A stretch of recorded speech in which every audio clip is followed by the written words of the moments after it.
የቲፒኤልኤፍ ጠቅላላ የፖለቲካ ኢንቫይሮንመንት ኦር የፖለቲካል አቋሙ የደረቅ ፖለቲካ ወይም ደግሞ የፍረጃ ፖለቲካ ነው። አንድ ሰው የነሱን ካልተከተለ ጠላት ነው። በቃ መሀል ላይ የሚባል ነገር አጀንዳ ነው። ያ ሆኖ ኖረ፣ ያ ሆኖ የሞተ ነው ያለው ማለት።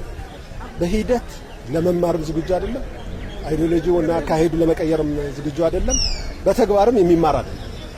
ለዛ ነው የደረቀ አስተሳሰብና ፖለቲካ ይዞ እስከ መጨረሻ ድረስ ግን እሱን ይዞ የሚቀር በዓለም ውስጥ የመጨረሻ አብሮ የሚሞት አካል ቢኖር ከዚህኛው አይዲዮሎጂ ቲፒኤልኤፍ ብቻ ይመስላል።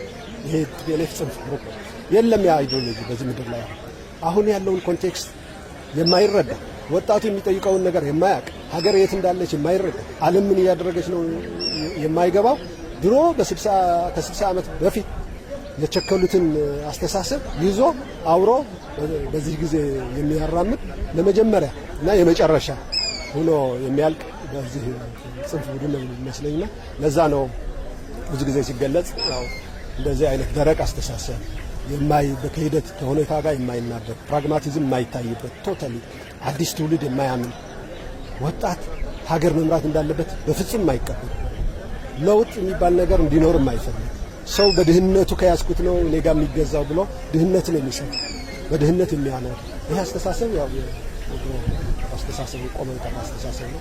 ይሄ ደግሞ ያለው በጽንፍ ቲፒኤልኤፍ ቡድን ብቻ ነው። በኢትዮጵያ ውስጥ ሌላው ሁሉም መስጠት ማለት ነው።